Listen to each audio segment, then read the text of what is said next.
Hi friends, இந்த நாள் இனிய நாளாகட்டும். நாங்கள் அஸ்ஸாமில் உள்ள கவுஹாத்திங்கிற நகரத்தில் போய் அங்கே இந்த காமிகா தேவி கோயிலில் போய் பார்த்தோம். காமிகா தேவியின் கோயிலில் பார்த்தோம். இந்த கோயில் ரொம்ப பிரசித்தி பெற்றது. இது என்னடான்னு காமிக்கிறோமா, இது நம்ம தமிழ்நாட்டில் உள்ள ஏர்போர்ட்டில் தான். இந்த ஏர்போர்ட்டில் மகாபலிபுரத்தில் எப்படி இருக்கோ அது மாதிரி தான் இருந்தது. இது அஸ்ஸாம் மாநிலத்தில் உள்ள கவுஹாத்திக்கு போகிறதுக்கு போனோம். இங்கேருந்து தமிழ்நாட்டில் இருந்து மணி 4:30 மணிக்கு எடுத்த ஃப்ளைட்டு அங்கே 8:30க்கெல்லாம் 9 மணிக்கெல்லாம் போயிட்டோம். இதுதான் அந்த காமாட்சி அம்மன் கோயில். இது குன்றின் மேலே இருக்கு. இது இந்த அஸ்ஸாம் மேலே இருக்கு. இது கவுஹாத்தியிலிருந்து 7 கிலோமீட்டர் தொலைவு தான் இருக்கு அப்படிங்கிறாங்க இந்த கோயில். இது 7 கிலோமீட்டர். இது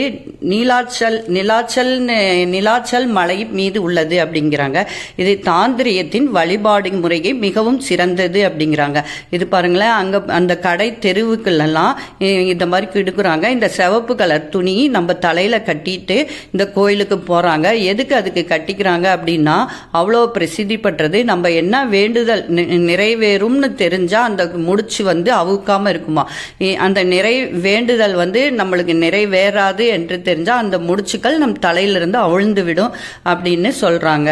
ரெண்டாவது இதுல இந்த கோயிலுக்கு பக்கத்துல மாதங்கி, கமலாதேவி, காமிகா தேவி என்ற 3 தேவிமார்கள் இருக்கின்றன அப்படிங்கிறாங்க. இந்த கடத்தெருவுல தேங்காய், வாழைப்பழம், வெத்தலை பாக்கு, இந்த சிகப்பு துணி எல்லாமே இந்த கடை தெரு பஜார்ல இருக்கு. இதுதான் அந்த கோயிலுக்கு போற ஃப்ரீ தரிசனத்துக்கு போறது. இது மலை மேல இருக்கு.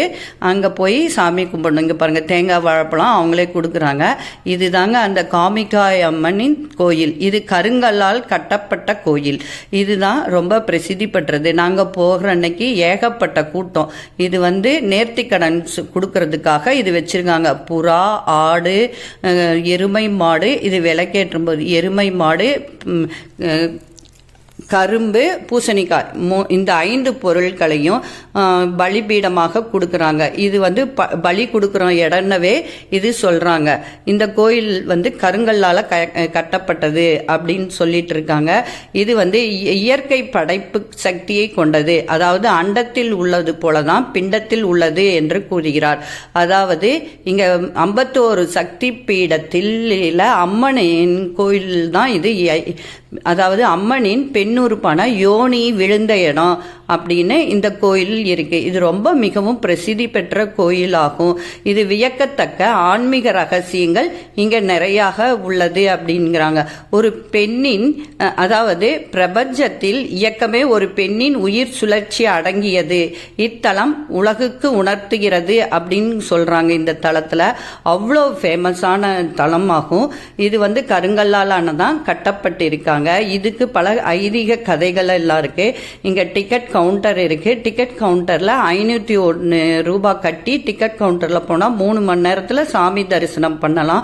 இங்க உள்ள கோயில்ல ஒருத்தர் தான் இருக்காங்க. குகைக்குள் போற மாதிரி இருக்கும். விசேஷ காலத்தில் கொஞ்சம் முன்னாடியே பண்ணிடுறாங்க. கொஞ்சம் கூட்டம் இல்லாத அன்னைக்கு அந்த பாறையில போய் தொட்டு யோனியவே தொட்டு கும்பிடுற அளவுக்கு உள்ள விடுவாங்க. ஆனா சனி ஞாயிறெல்லாம் ஏகப்பட்ட கூட்டம் இருக்கும். மற்ற டைம்ல கொஞ்சம் கூட்டங்கள் கம்மியா இருக்கும் அப்படிங்கிறாங்க. காலையில 7:30 மணிக்கு, அதாவது 4-5 மணிக்கெல்லாம் கோயில் திறந்துருவாங்க. ஆனா அங்க ஐதீகமாக அவங்க பல இதெல்லாம் செஞ்சுட்டு 7:30 மணிக்கு தான் மக்களை உள்ள விடுறாங்க. காலையில 7:30 மணிக்கும் மத்தியானம் 1 to 2 அந்த கோயில் சுத்திகரிப்பு சுத்தம் செய்யறதுக்கு 1 மணி நேரம் மூடி இருப்பாங்க. அப்புறம் மாலை 5 மணிக்கெல்லாம் மூடிடுவாங்க.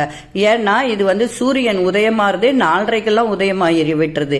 அதே போல சூரியன் மறைவது 5-5:30க்கெல்லாம் மறைஞ்சதுனால இந்த கோயிலும் மூடிடுறாங்க. ஆனா உள்ள இருக்கிற கோயில் தான் மூடுறாங்க. ஆனா வெளி பிரகாரத்துல எல்லாம் நம்ம உட்காந்து தியானம் பண்ணலாம்.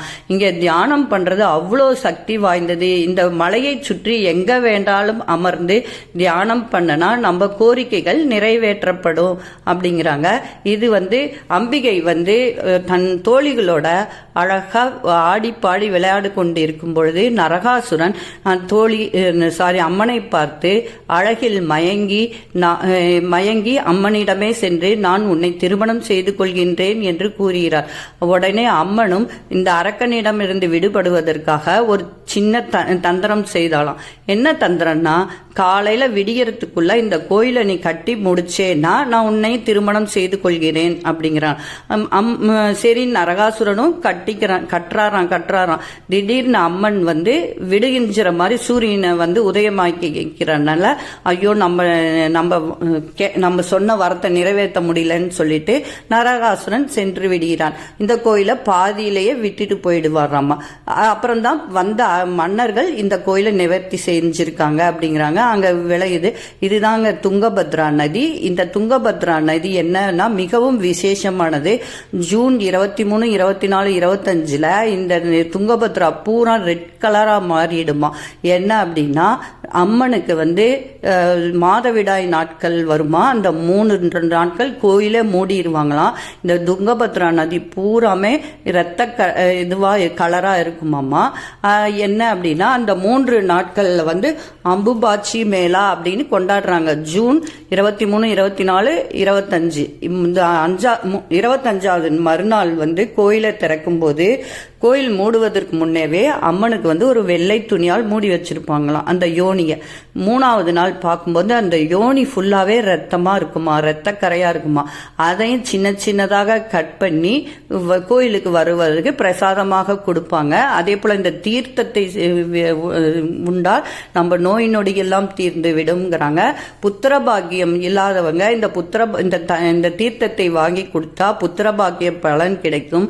நீண்ட நாள் வயதுக்கு வராத பெண்கள் இந்த கோயிலுக்கு அழைத்து சென்றால் வயதுக்கு வந்து விடுவார். பிரிந்த தம்பதிகள் இந்த கோயிலுக்கு சென்றால் ஒன்றுபடுவார்கள் என்றும் இந்த கோயிலின் ஐதீகமாக இருக்கிறது. ரொம்பவும் சக்தி வாய்ந்ததாகவும் இருக்கிறது. சில ரகசியங்களும் இந்த கோயில்ல இருக்குங்கிறாங்க. இன்னைக்கு வரையும் அவர் நிவர்த்தி செய்ய முடியல அப்படிங்கிறாங்க. இந்த கோயில்ல எங்க உட்காந்து தியானம் பண்ணனாலும் அவ்வளவு இதா இருக்கும் அப்படிங்கிறாங்க.